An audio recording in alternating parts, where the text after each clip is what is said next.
देशभरात रामनवमीचा उत्साह। अयोध्येत रामलल्लाच्या दर्शनासाठी भाविकांची पहाटेपासून रीघ। साईबाबांच्या शिर्डीसह देशातील राम मंदिर गजबजली।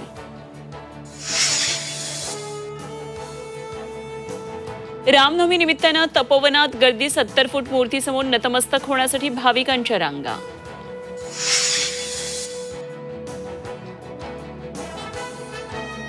रामनवमी निमित्तानं मुंबईमध्ये कडक पोलीस बंदोबस्त। 13,000हून अधिक पोलीस कर्मचारी तैनात। सीसीटीव्हीची नजर, ड्रोनचाही वापर।